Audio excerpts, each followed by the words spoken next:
보도록 하겠습니다. 오늘은 이것이 교회다라는 제목으로 하나님의 말씀 나누도록 하겠습니다. 우리가 성경을 가만히 읽어보면 특별히 성경 중에 사복음서 예수님의 행적을 쭉 읽어보면 거기에는요, 예수님께서 이 땅에 오셨을 때 세 가지 비전, 세 가지 꿈을 가지고 이 땅에 오셨다, 이걸 알 수 있습니다.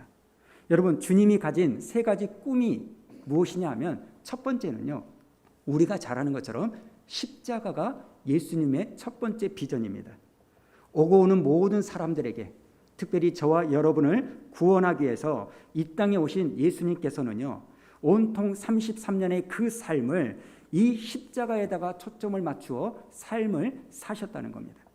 그런가 하면 두 번째로 예수님의 꿈, 비전이 뭐냐면 예수님께서는요, 이 땅에 교회를 세우는 꿈과 비전을 가지셨다는 겁니다. 우리가 잘 아는 마태복음 16장 18절을 한번 보십시오. 예수님이 이렇게 말씀하시죠.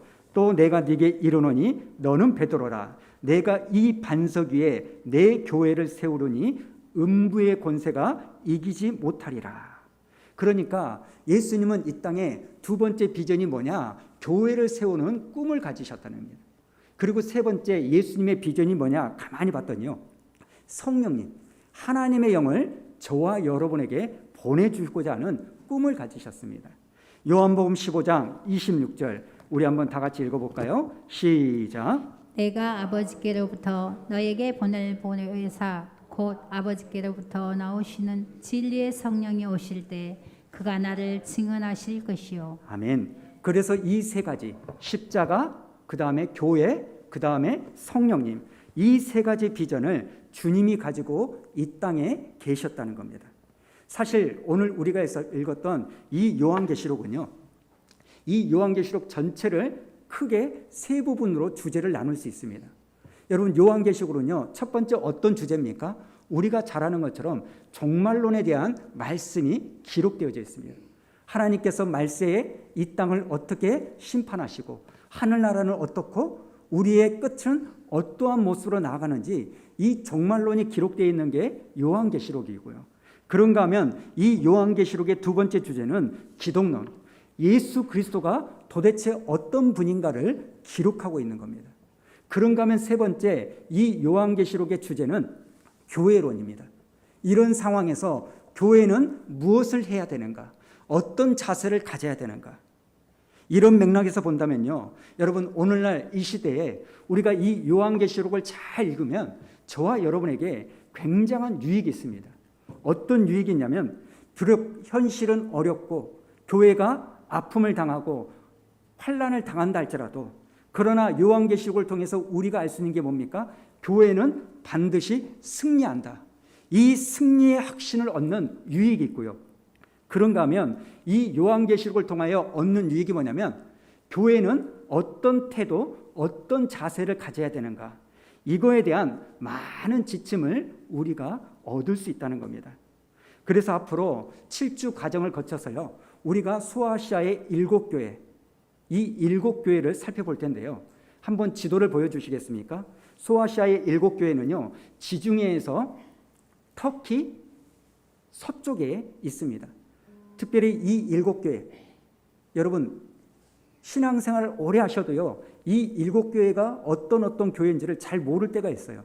그래서 성경 공부를 할 때는 어떻게 말하냐면 애써봐도 사빌라, 애써봐도 사빌라, 뭐 이렇게 제가 만들어서 하는데 뭡니까? 에베소, 서모나, 버가모, 두아디라, 사대, 빌라델피아, 라오디게아 교회, 이 7가지 교회를 살펴보려고 합니다.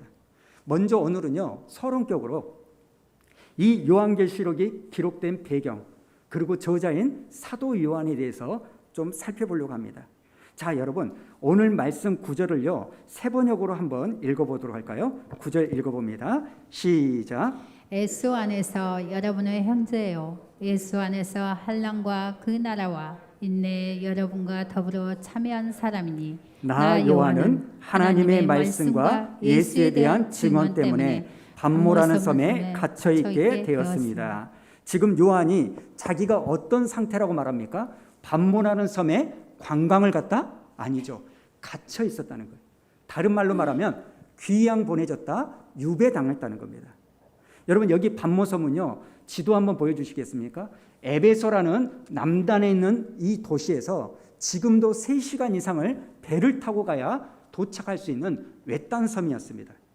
그리고 이 반모라는 섬은요, 그 당시 로마에서 죄수를 보낼 때 그냥 감옥에만 가둬두는 것이 아니라 탄광 노동을 시키던 것입니다. 그러니까 요한이요, 거기서 나이 90이 넘은 그 상태에서 18개월 동안 무려 탄광 중노동을 하는 그 유배 생활을 하고 있었다는 거예요. 그런데 여러분, 한번 생각해 보십시오. 요한의 입장에서는요, 인간적으로 하나님과 예수님께 섭섭할 수 있어요. 이게 무슨 말이냐면, 요한이 누굽니까? 12 제자 중에 수석 제자들 중에 한 명이었고, 예수님의 사랑을 가장 많이 받았던 사람이 사도 요한이었어요. 예수님과 밥을 먹을 때요, 다른 제자들은 각자 자리에 앉아서 이렇게 밥을 먹는데 요한만큼은 어쩝니까? 버릇없이 삐딱하게 예수님 어깨에 기대가지고 누워있을 정도로 예수님과의 친밀한 관계를 가졌던 사람이 요한입니다. 심지어는 예수님이 십자가에 죽으실 때 예수님의 어머니 마리아를 돌봐라, 이런 말씀을 듣고 예수님의 어머니 마리아를요, 수십 년 동안 돌보아 드렸습니다. 그렇게 했으면 하나님께서 요한에게 복을 주셔야 되는 거 아닙니까? 요한이 살던 집이 갑자기 막 뛰어가지고 땅값이 올라가지고 부자가 된다든지 뭐 이런저런 복을 주셔야 되는데, 여러분 하나님께서 요한에게 주신 그 일들은 어쩝니까? 복은커녕 황제 도미티안의 핍박을 받게 되는 거예요. 그 당시 교회에 남아있었던 마지막 어른이었던 이 요한을요, 황제 도미티안이 반모라는 섬에 유배를 보내버립니다. 그 이유는 딱 하나 아닙니까? 9절에 나왔던 것처럼 하나님의 말씀과 예수님을 증언했기 때문에 지금 요한이 핍박을 받고 박해를 받는 겁니다. 여러분은 왜 예수님을 믿으십니까? 왜 여러분은 이 코로나 상황에서도 예수님을 포기하지 않고 현장에서든지 온라인에서든지 예수님을 믿으십니까? 많은 사람들은요, 예수님을 믿고 복받고 예수 믿고 성공하기를 원합니다. 내가 예수 믿으니까 우리 아이들 잘 될 거야. 내가 예수를 믿기 시작하니까, 내가 기도하니까 내 일이 잘 풀릴 거야. 물론 예수 믿으면 행복이 시작되고 예수 믿으면 복이 옵니다. 그러나 믿음의 열매는 반드시 그런 것만 있는 게 아니라는 거예요. 오늘 사도 요한은 나이가 90이 넘은 그 현실에서, 그리고 가장 많이 주님을 위하여 일을 열심히 했던 사람 중에 하나인데 세상적으로 보면 결코 성공하지 못했다는 겁니다. 핍박을 받았고 유배를 당했고 중노동을 했다는 겁니다. 근데 여러분, 이거 아십니까? 지금 이 삭막한 유배지가 그 로마 황제 도미티안이 마지막으로 남은 이 교회 지도자를 유배 보내버림으로써 그 당시 교회 성도들에게 어떤 메시지를 주냐면, 너희 하나님도 나한테는 별 수 없다, 이 메시지를 던지는 거예요. 그 메시지를 주기 위해서 이 마지막 어른이었던 사도 요한을 반모섬으로 유배를 보내는데, 여러분 그 유배를 보낸 이 반모섬이 바로 하늘과 땅의 비밀을 여는 계시의 장소가 되었다는 것을 우리는 기억해야 됩니다. 여러분, 이런 점에서 우리의 삶이요, 유배 간 것 같고 사방에 우겨쌈을 당한 것 같고 절박한 상황에 몰렸을 때 우리가 믿어야 될 게 뭔지 아십니까? 이런 상황에서도 우리 하나님은 나와 함께 계시다, 이걸 믿으시는 은혜가 있기를 축복합니다. 모든 것이 다 끝난 것 같은 광야라 할지라도 오히려 그 광야가 하늘과 땅의 문을 여는 계시의 장소가 될 수 있다는 겁니다. 사실 성경에는요, 하나님과의 만남, 이런 계시들이 다 언제 일어난지 아십니까? 이 요한과 같은 상황일 때 하나님과의 만남이 많이 일어나는 거예요. 창세기에 보면 야곱이요, 형을 속여가지고 그게 발각당입니다. 그래서 그 형의 살해 위협에 못 이겨서 도망을 치는데 여러분, 그 도망자 시절에 그 베델에서 하늘문이 열리고 사다리가 내려와서 이 천사들이 오르락 내리락 하던 그 환상을 보던 때가 언제입니까? 도망자의 신세에서, 광야에서 애롭게 돌베개를 자고 자기 인생이 처량하다 생각할 때 하늘의 문이 열리는 그 경험을 하는 겁니다. 여러분, 모세도 마찬가지입니다. 왕자의 신분에서 쫓겨나가지고 목동으로 40년의 광야 생활을 할 때 할아버지가 되어서야 불타는 호렙산 떨기나무의 그 환상을 보게 되는 거 아닙니까? 여러분, 에스겔도 그렇고요, 다니엘도 그렇고 포로로 끌려간 나라에서 하늘의 환상을 보더라는 겁니다. 여러분도 마찬가지입니다. 지금 사방이 꽉 막힌 것 같고 뭐 되는 일도 없고 안 되는 일도 없고 이런 캄캄한 광야 가운데 여러분이 계시다면 오히려 지금이 하나님의 특별한 음성을 들을 때라는 것을 믿는 은혜가 있기를 축복합니다. 그리고 그때 주어진 이 음성과 계시는요, 밤모섬에 갇혀 있었던 이 요한만을 살리는 그 은혜로만 끝나는 게 아니라 이 요한을 통해서 편지로 방방곡곡에 세워진 교회들에게 뿌려짐으로 말미암아 로마 핍박의 절망감에 내일은 있을까? 그런 절망감으로 죽어가던 초대교회 성도들을 살려내는 통로가 되었다는 겁니다. 사랑하는 성도 여러분, 이게 하나님이 우리에게 주시는 반전의 은혜인 줄로 믿습니다. 하나님께서는 다 끝났다고 생각하는 그 상황 속에서도 말씀으로 여러분을 살리실 줄로 믿습니다. 그리고 여러분만 살아나는 것이 아니라 여러분 때문에, 살아난 여러분 때문에 여러분의 가정이, 여러분의 교회가, 여러분의 자녀가 살아나는 은혜가 있는 줄로 믿습니다. 여러분, 이 요한은요, 그 밤모섬에 유배되었을 때 하늘의 문이 열리는 은혜를 경험한 겁니다. 오늘 여러분의 삶 가운데서도 하나님은 함께 계시고 하나님이 지금 말씀해 주시는 줄로 믿습니다. 그리고 또 한 가지 10절을 한번 보도록 할까요? 지금 요한이요, 이 하늘의 음성 계시를 듣는 정황이 나오는데요. 자, 10절 우리 세 번역으로 한번 읽어볼까요? 시작. 주님의 날에 내가 성령에 사로잡혀 내 뒤에서 나팔 소리처럼 울리는 큰 음성을 들었습니다. 여러분, 지금 10절을 보니까요, 언제 하나님의 말씀이 들려졌다는 겁니까? 주님의 날에, 로드스데이. 무슨 말입니까? 주일날 하나님의 음성을 들었다는 겁니다. 바로 오늘 같은 날입니다. 여러분, 예수님이 부활하신 날이 언제입니까? 주일입니다. 오순절에 성령이 임하던 날이 언제입니까? 주일입니다. 여러분, 주님의 말씀은 항상 언제든지 우리에게 임할 수 있지만 특별히 우리가 이렇게 집중해서 정성을 다해 드리는 이 예배, 주일 아침에 하나님은 특별하게 우리에게 말씀하시는 특별한 날이라는 거예요. 저는 오늘 주일에 요한이 주일에 하늘의 계시를 들었던 것처럼 크고 강한 하나님의 음성이 여러분의 심령 가운데 들려지는 축복이 있기를 원합니다. 여러분, 10절을 다시 한번 볼까요? 10절을 보면 요한은요, 주일에 하나님의 음성을 들었는데 특별히 밑줄을 보니까 내가 뭐에 사로잡혀 있을 때요? 성령에 사로잡혀 있을 때 하나님의 음성을 들었다는 거예요. 그러니까 여러분, 하나님의 계시가 임하기 전에 요한은요, 이미 영적으로 워밍업이 되어 있는 거예요. 워밍업이 되어 있는 거예요. 기도 중이었거나 묵상 중이었거나 혼자 예배 중이었을 때 하늘의 계시가 임한 거예요. 이걸 통해서 우리가 알 수 있는 게 뭘까요?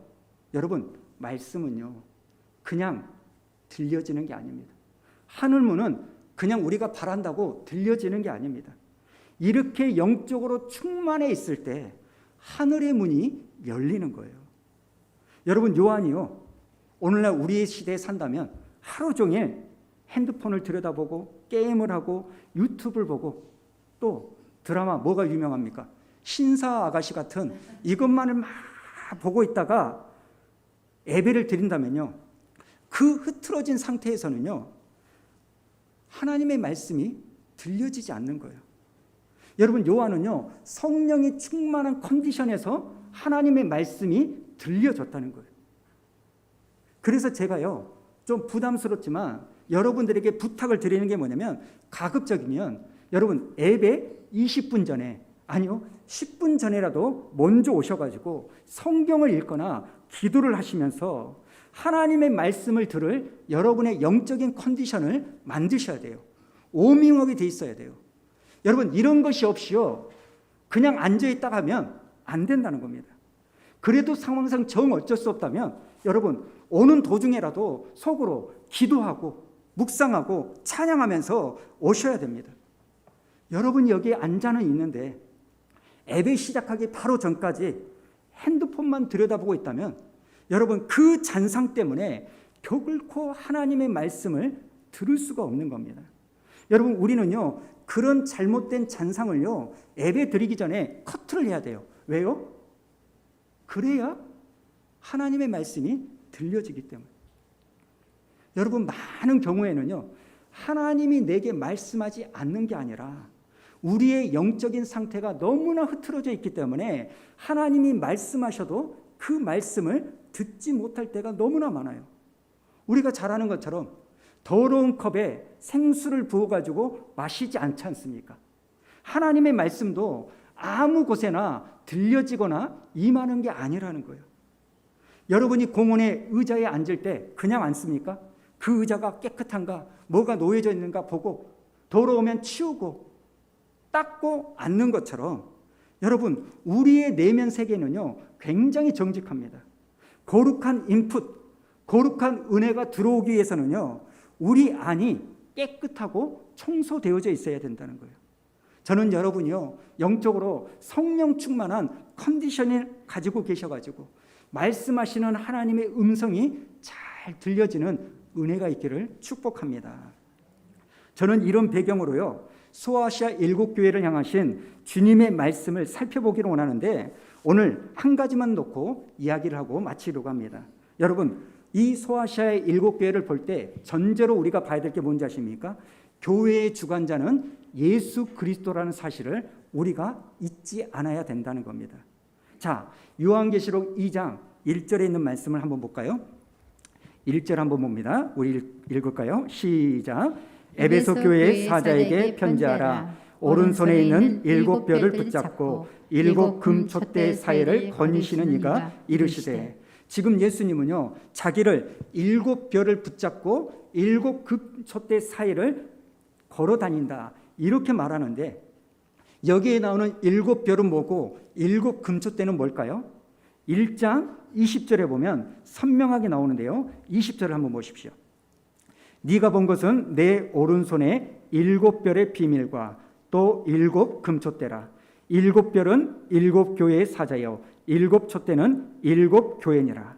그러니까 여러분 지금 예수님이 우리에게 던지는 메시지가 뭡니까? 교회를 주관하시는 분은 누구다? 예수 그리스도다. 예수 그리스도다. 교회를 주관하는 분은 여기에 있는 배용수 목사도 아니고 우리 장로님들도 아니고 열심히 있는 어떤 권사님도 아니고 교회를 주관하시는 분은 예수 그리스도라는 사실을 우리는 한시도 잊지 않아야 된다는 겁니다. 오늘날 모든 교회의 타락은 여기서부터 출발하는 거 아닙니까? 여러분 교회는요 예수님 한 분만 중요하시면 되지 우리 인간 따위가 중요하면 안 되는 게 교회인 줄로 믿습니다. 여러분 이것을 정확하게 알고 믿어야 목사인 저에게 아니면 장로님들에게 아니요 목사인 제가 우리 장로님들이 성도님들이 교회 안에서 서운병이 안 들 수가 있어요. 왜 우리가 시험 듭니까? 왜 우리가 서운합니까? 딱 하나예요. 내가 이 교회에서 한 게 뭔데? 왜 목사가 함부로 힘을 휘두릅니까? 내가 이 교회에서 뭘 했는데? 여러분 여기에 빠져들기 시작하면 여러분 교회의 모든 타락이 시작되는 거예요. 여러분 정말 중요한 것은요 교회가 크고 작고를 떠나서 사람이 중요시 되는 곳이 교회가 되어서는 안 되고 은과 금은 없지만 예수 그리스도의 이름이 있는 곳이 교회가 되어야 될 줄로 믿습니다. 그래서 여러분 교회는요 아무리 커도 주님이 넌 끝이야 그러면 끝나는 거고요. 교회가 아무리 작아도 넌 끝이 아니야 그러면요 결코 끝나는 게 아닙니다.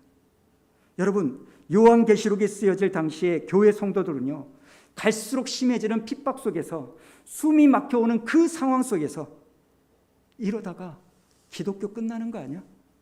이러다가 우리 다 잡혀가서 죽는 거 아니야? 그런 절망과 같은 터널을 지나고 있을 때 주님이 명확하게 말씀하시는 거예요. 18절을 보십시오. 곧 살아있는 자라 내가 전에는 죽었노라. 볼지어다 이제 세세토록 살아있어 사망과 음부의 열쇠를 가져노니. 무슨 말입니까? 그런 답답하고 그런 위축된 상황 가운데 있는 그 성도들에게 주님이 명확하게 말합니다. 내가 음부와 사망의 열쇠를 가졌다. 내가 죽음의 권세를 깨뜨렸다. 걱정하지 마라. 내가 교회의 주관자가 된다. 사랑하는 성도 여러분, 오늘 초대교회 성도와 같이 사방의 우겨쌈을 당하는 그 깊은 터널을 지나고 있는 그런 분들이 계신다면, 교회의 주관자는, 여러분 인생의 주관자는 내가 아니라 예수 그리스도라는 사실을 믿으시고 소망과 용기를 갖는 은혜가 있기를 원합니다. 13절을 보십시오. 13절에 보면 촛대 사이에 인자 같은 이가, 그리고 아까 봤던 2장 1절에서도요 7 금촛대 사이를 거니시는 이가, 지금 예수님께서 그 촛대 사이, 교회 사이사이를 거닐고 계시다는 거예요. 여러분, 예수님은요 교회와 멀리 떨어져 계신 분이 아니라는 겁니다. 지금 교회 가운데 함께하고 있다는 겁니다. 그리고 이 교회는 헬라어로 에클레시아인데요, 이 에클레시아 교회라는 말은 건물이 교회가 아니라 예수 그리스도를 믿는 사람들의 모임이 교회라고 한다면, 오늘 이 시간에도 여러분의 사이사이를 우리 주님이 거닐고 계시고 함께하고 있는 줄로 믿습니다. 여러분, 우리가 힘들 때는 이런 생각이 들죠. 도대체 하나님이 어디 계셔? 하나님이 계시긴 맞는 거야?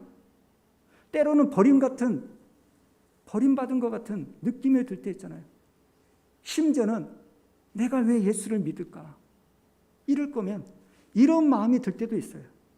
그러나 여러분, 우리가 단지 그런 상황 가운데서도 보지 못하고 듣지 못하고 느끼지 못할 뿐이지, 우리 예수님은 어디 가 계신 게 아니라 여러분과 함께 하시고 여러분 사이사이를 지나다니시는 분인 줄로 믿습니다.